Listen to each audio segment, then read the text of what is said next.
Darle la bienvenida a Diego Arria, exgobernador de Caracas, además expresidente del Consejo de Seguridad de la ONU. Señor Arria, una muy buena tarde. Bienvenido a NTN 24. Muchas gracias, Carlos Eduardo. Quería preguntarle, señor Arria, usted que conoce muy bien cuáles son los procedimientos y cómo son los procedimientos de la ONU, ¿por qué ha sido tan difícil que se concrete esta visita de la comisionada o la alta comisionada de los derechos humanos, en este caso Michelle Bachelet, a Venezuela, cuando incluso el propio régimen de Nicolás Maduro ha pedido su visita?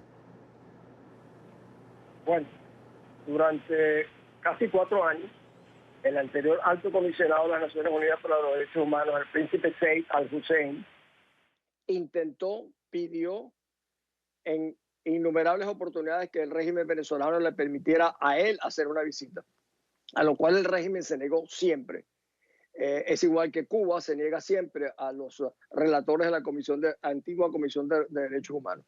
En esta oportunidad, cuando se habló de que la señora Bachelet iba a ir a Venezuela, un grupo de embajadores ante las Naciones Unidas, ex embajadores, el embajador Alcalá, el embajador Víctor Rodríguez y yo, nos dirigimos a la señora Bachelet y le dijimos: mire, usted no puede ir a Venezuela. Usted debe primero enviar una misión que realmente ausculte y que garantice que usted va a poder hablar con todas las partes en esta tragedia venezolana.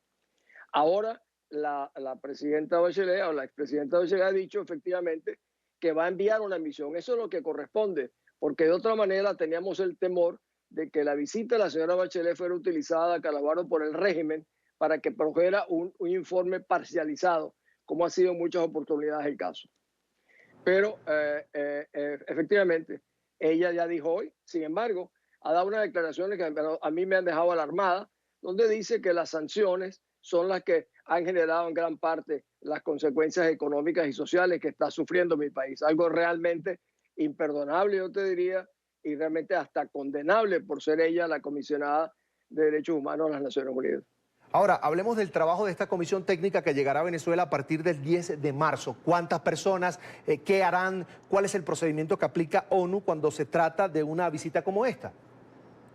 Bueno, en este caso tendrían que tener libertad para ver a todas las partes. Es la primera vez que se va a hacer en Venezuela. Te repito, durante 20 años lo han impedido.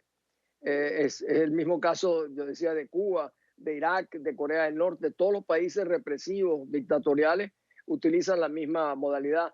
En el caso venezolano tendrían que ver a todas las víctimas y no solamente relacionarse con el gobierno, y por tener la capacidad de, sin estar controlado por el régimen venezolano, visitar a todas las partes. Esa es la modalidad, Carlos Eduardo, no hay otra.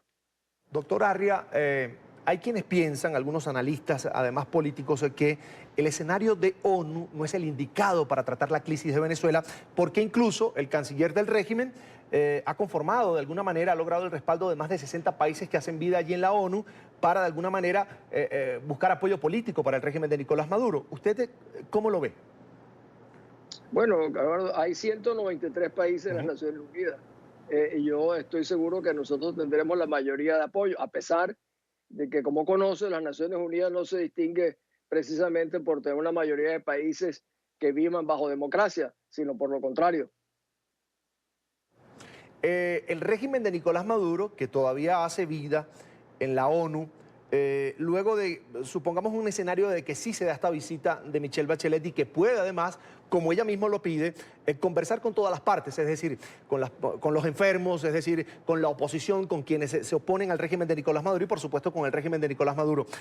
Desde ese consejo, ¿se puede adoptar alguna medida y estaría obligado en este caso el régimen de Nicolás Maduro a acatarla? Bien, en Venezuela hay más de 140 oficiales presos. Hay más de 100 presos políticos. Ella tendría que tener acceso a todos los presos políticos, tener acceso a todos los hospitales que están en situación trágica y tener acceso a todas aquellas instituciones que tienen que ver con la organización social del país. Esa es la realidad. Yo dificulto mucho que esa misión pueda tener acceso a todos esos sitios que te estoy mencionando.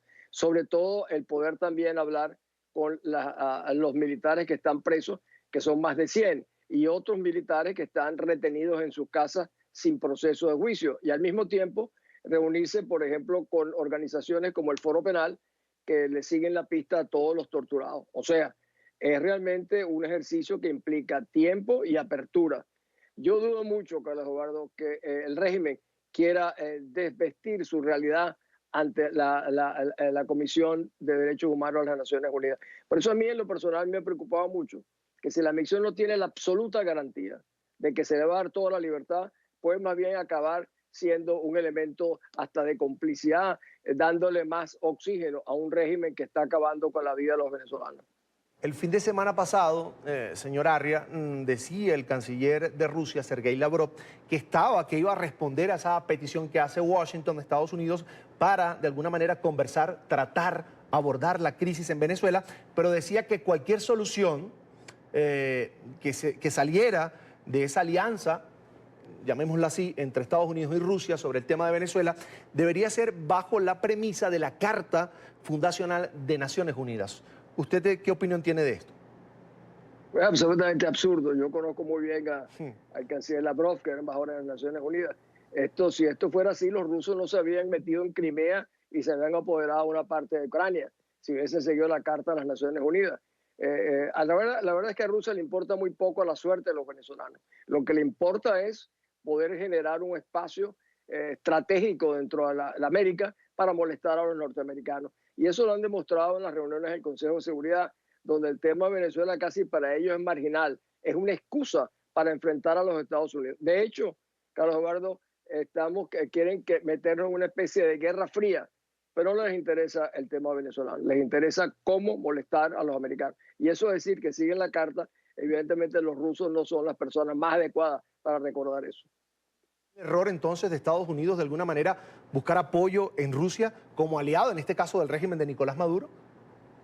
No, lo que ha hecho los Estados Unidos es tratar de conversar evidentemente con Rusia, explicarle la situación de Venezuela, que es insostenible, y dejar que Rusia siga haciendo todo ese tipo de manifestaciones de que no tolerará intervenciones, etcétera. Yo creo que los norteamericanos le están diciendo a los rusos que no tienen la intención militar, pero que sí tienen la intención de presionar para poder liberar y buscar el rescate de Venezuela. Así por lo menos lo veo yo, así lo entiendo y así lo creo. Hablemos también, señor Diego Arria, del papel de China, que junto con Rusia en el Consejo de Seguridad siempre frenan resoluciones sobre la crisis en Venezuela una vez que son presentadas allí, por supuesto, por Estados Unidos. ¿Cómo ve usted el comportamiento de China frente a la crisis y frente además a este gobierno interino que lidera Juan Guaidó? Bueno, China mucho más moderado, mucho más cauteloso en su comportamiento, incluso en sus declaraciones en el Consejo de Seguridad, a pesar de que impusieron un veto junto con Rusia. O sea, los chinos también quieren impedir que se ventile adecuadamente el tema de Venezuela. Ellos sí tienen intereses económicos reales muchísimo más importantes que Rusia, no solo porque son acreedores de 20, 30 o 40 mil millones de dólares, nunca lo hemos sabido exactamente, ni lo sabremos hasta tanto no rescatemos la libertad, son mucho más cuidadosos. Y por supuesto lo que les interesa es ver cómo preservan sus intereses. Yo he oído al presidente encargado de Venezuela, Guaidó, decir que le han manifestado a China que preservarán sus intereses. Pero hay otras cartas dentro de un escenario político con China, como son, por ejemplo, el tema de Taiwán. Venezuela eventualmente pudiera decir que le prefiere tener relaciones con Taiwán, como un país más amigable que China, que está impidiendo que se conozca la realidad de Venezuela en el mundo. ¿Y debe Juan Guaidó acercarse a Rusia y a China para también, de alguna manera, obligar al régimen de Nicolás Maduro a reconocer la Constitución, lo que manda la Constitución y, por supuesto, a este gobierno interino? Por supuesto, yo no estoy en posición de darle consejo al presidente Guaidó, pero me parecería que lo que tú estás señalando es muy razonable. Bien, vamos a agradecer a Diego Arria, exgobernador de Caracas, además expresidente del Consejo de Seguridad de Naciones Unidas, por compartir con nosotros estos minutos aquí en la tarde de NTN 24. Gracias, Carlos Eduardo. Hasta pronto, señor Diego. Son